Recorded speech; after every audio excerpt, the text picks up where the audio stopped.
कठुआ मामले में अदालत ने 3 मुजरिमीन को उम्र कैद की सजा सुनाई है। मुजरिम सांजीराम, परवेश कुमार और दीपक खजूरिया को उम्र कैद की सजा सुनाई गई है। उनके अलावा दीगर 3 मुजरिमीन को 5-5 साल की सजा मुकर्रर की गई है। कसूरवारों के वकील ने कहा है कि सुप्रीम कोर्ट का दरवाजा खटखटाया जाएगा।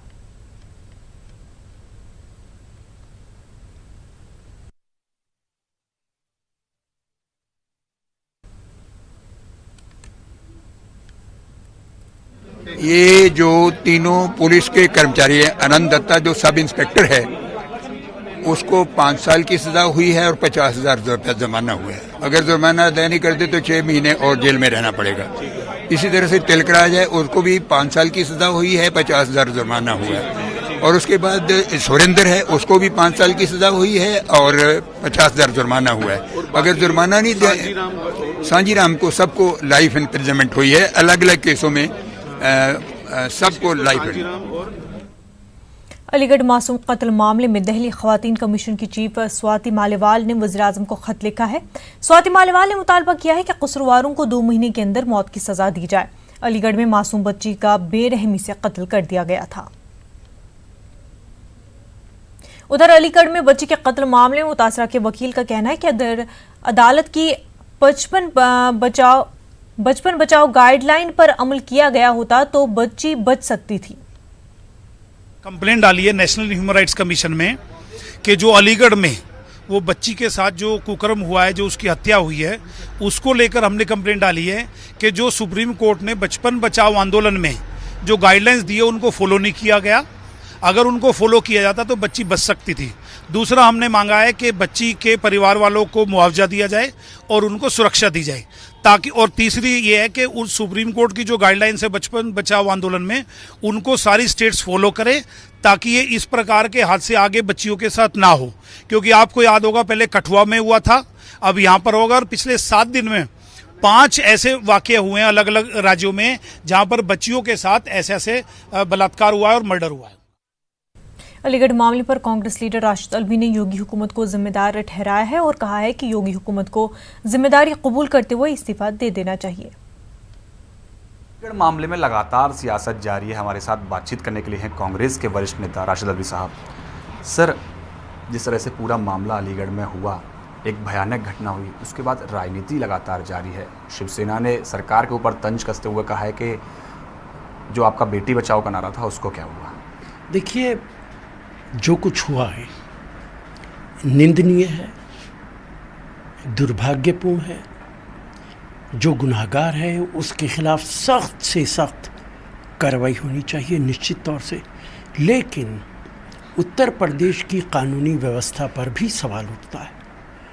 ये पहली बार नहीं हो रहा है। जब से योगी सरकार आई है उत्तर प्रदेश के अंदर कुछ न कुछ होता चला आ रहा है। कभी ऑक्सीजन की कमी की वजह से बच्चे हॉस्पिटल में मर जाते हैं, कभी किसी लड़की का रेप हो जाता है। ये वाक़यात लगातार हो रहे हैं। उत्तर प्रदेश में कानूनी व्यवस्था नाम की कोई चीज़ नहीं है।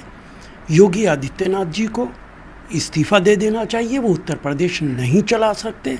उनकी जगह भारतीय जनता पार्टी को कोई नया मुख्यमंत्री बनाना चाहिए।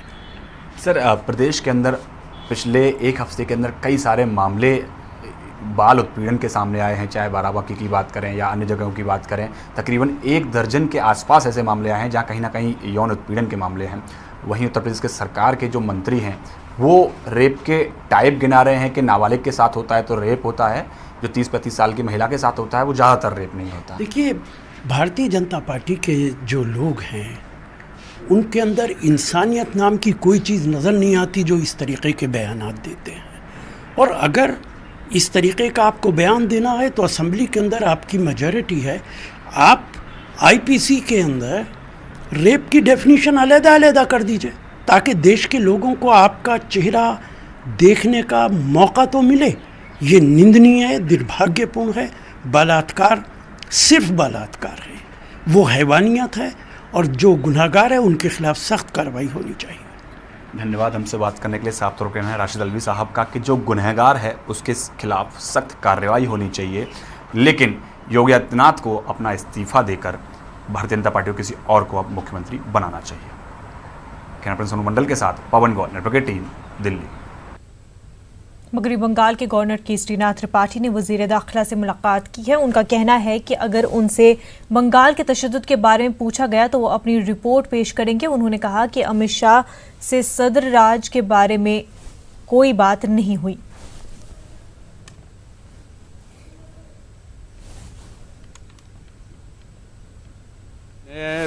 5-6 दिन पहले शिष्टाचार के नाते प्राइम मिनिस्टर से मुलाकात करने के लिए समय मांगा था और मैंने कहा था कि यह 9 तारीख और 10 तारीख या 14 और 15 तारीख को समय दे दें। चांस की बात है कि उन्होंने 10 तारीख का समय दिया, तो शिष्टाचार की मुलाकात करने जा रहा हूं। इस बीच में 8 तारीख की घटना हो गई बंगाल की, तो अगर इसकी चर्चा होगी तो उसके बारे में जो जानकारी मुझे मैं जानकारी दूंगा, लेकिन मुख्यतः यह मुलाकात शिष्टाचार की मुलाकात है, क्योंकि जिस दिन शपथ उनकी हुई थी उस दिन भीड़ इतनी थी कि उनको व्यक्तिगत रूप से शुभकामना नहीं दे पाया था, तो आज उन्हें शुभकामना भी देंगे। मगरबी बंगाल बीजेपी इंचार्ज कैलाश विजयवर्गीय ने कहा है कि बंगाल में ममता बनर्जी के कहने पर तशद्दुद हो रहे हैं। कैलाश विजयवर्गीय से बात की हमारे नुमाइंदे विनीत ने। राष्ट्रीय महामंत्री कैलाश विजयवर्गीय, उनसे हम बात करते हैं। सर, जिस तरह से पश्चिम बंगाल में हिंसा का दौर जारी है, आपके कार्यकर्ताओं के जो अंत्येष्टि थी उसे भी नहीं होने दिया जा रहा है। सर, विरोध आप पश्चिम बंगाल में कर रहे हैं। देखिए, ममता जी के निर्देश पे हो रहा है, ममता जी के निर्देश पे वहाँ हिंसा हो रही है, ममता जी के निर्देश पे वहाँ हत्याएँ हो रही है। वो दोनों बुआ भतीजे अभिषेक और ममता जी कार्यकर्ताओं को भड़काने का काम कर रही है और विपक्ष के, विशेषकर भारतीय जनता पार्टी के कार्यकर्ताओं को टारगेट बनाओ, उनके घर में बम फेंको, उनको डराओ जिससे कि आगामी चुनाव में भारतीय जनता पार्टी कार्यकर्ता काम नहीं कर सके। तो ये ममता जी का एजेंडा है और इस सारी अराजकता के पीछे ममता जी स्वयं जिम्मेदार है। लेकिन सर, मैं जिस तरह से गृह मंत्रालय ने रिपोर्ट मांगी थी, वहाँ पर इससे जवाब ये आया है कि स्थिति, कानून व्यवस्था की स्थिति, लॉ एंड ऑर्डर की स्थिति अंडर कंट्रोल है।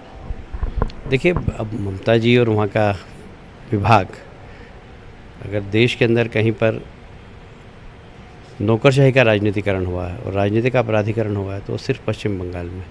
तो वहाँ की नौकरशाही भी बिल्कुल गुलाम की तरह काम करती है ममता जी के। उनको भी भारत के संविधान की कोई चिंता नहीं, और ऐसे गुलाम लोगों के खिलाफ हम गृह मंत्रालय से शिकायत करेंगे कि इन अधिकारियों के खिलाफ कार्रवाई करें। लेकिन सर, मैं वहाँ पर यह भी आरोप लगाया जा रहा है कि केंद्र की सरकार राज्य की सरकार को डिस्टर्ब करने की कोशिश कर रही है। केंद्र सरकार की तो कोई भूमिका ही नहीं, अभी उन्होंने कुछ किया ही नहीं। वहाँ जो भी कर रही ममता जी कर रही, वही उठापटक कर रही है, वही वहाँ पर अराजकता फैला रही है, वही विपक्षियों को कुचलने का काम कर रही है। उनके अधिकारी खड़े खड़े मूक दर्शक बने हुए हैं, गुंडाई कर रहे हैं और अधिकारी खड़े हुए हैं। क्या सर, राष्ट्रपति शासन की संभावना को टटोला जा सकता है? अभी कुछ भी कहना जल्दबाजी होगी, पर इसी प्रकार अराजकता बढ़ी और ममता जी ने इस प्रकार गुंडों को प्रेशर देने का काम किया, तो फिर उसके बारे में विचार करेंगे, पर आज जल्दबाजी होगी। सर, आखिरी सवाल जानना चाहूँगा, प्रशांत किशोर जेडीयू के नेता हैं, वो ममता बनर्जी के लिए कैंपेन करें, मतलब चुनाव प्रचार करवाएंगे उनकी कंपनी? देखिए, प्रोफेशनल आदमी है तो कर सकते हैं, पैसा लेके काम करते हैं वो, तो करें, हमें क्या आपत्ति उसमें। ठीक है, बहुत धन्यवाद। कैप्टन प्रहलाद सिंह के साथ विनीत कुमार, न्यूज़ 18 दिल्ली। जाकिर हुसैन दिल्ली कॉलेज को जल्द ही 11 मंजिला नई इमारत मिलने वाली है। खास बात यह है कि इस इमारत का इफ्तिताह वजीर आजम नरेंद्र मोदी कर सकते हैं। तकरीबन 85 करोड़ में ये बिल्डिंग तैयार हुई है। कॉलेज के प्रिंसिपल मसरूर अहमद बेग का कहना है कि वजीर आजम कॉलेज के ट्रस्ट के चेयरमैन हैं और वजीर आजम इफ्तिताही प्रोग्राम में जरूर आएंगे। बिल्डिंग तैयार हो रही है, आपको मैं ये बिल्डिंग दिखाता हूँ किस तरह से। इसको कहा जाए तो ये छोटा सिविक सेंटर कह सकते हैं। 11 मंजिला बिल्डिंग है, करोड़ों की लागत से बनाई गई है और सबसे बड़ी बात यह है कि मुल्क के जो वज़ीर आज़म हैं नरेंद्र मोदी, वो इसका इफ्तिताह करेंगे। इस तरह की बात सामने आ रही है क्योंकि कॉलेज की तरफ से उनको इन्विटेशन जाने वाला है। किस तरह की चीज़ें होंगी, कितनी ज़रूरत थी, इसको लेकर के हमारे साथ कॉलेज के जो प्रिंसिपल हैं बेग साहब, उनसे बात करेंगे। सर, कितनी ज़रूरत थी इस बिल्डिंग की और अब ये बनकर लगभग तैयार होने वाली है? इस भवन की अत्यधिक आवश्यकता थी क्योंकि ये कॉलेज जो है बहुत ही पुराना कॉलेज है। यहाँ पर बहुत सारे कोर्सेज पढ़ाए जाते हैं।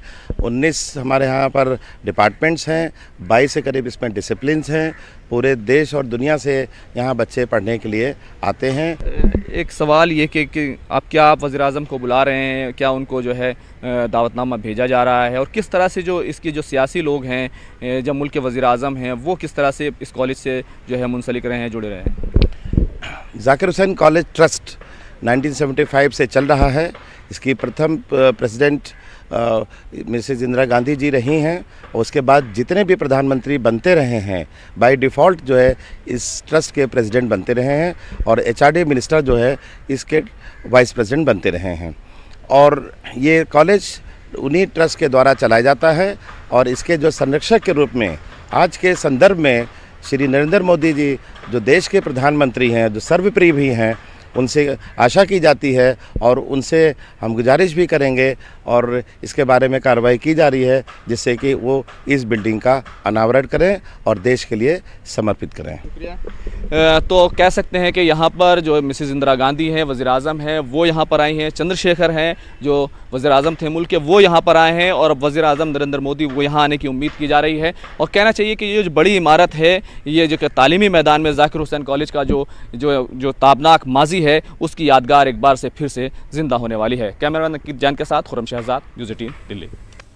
युवराज सिंह ने इंटरनेशनल क्रिकेट से रिटायरमेंट का ऐलान कर दिया है और युवराज इस मौके पर जज्बाती हो गए।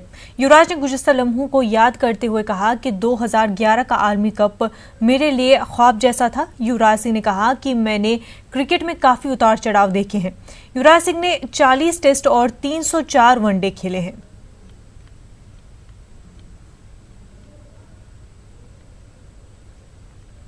And in around 22 years and almost 17 years of international cricket on and off, I have decided to move on.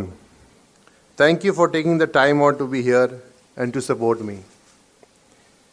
Cricket has given me everything I have and is the reason why I stand here today.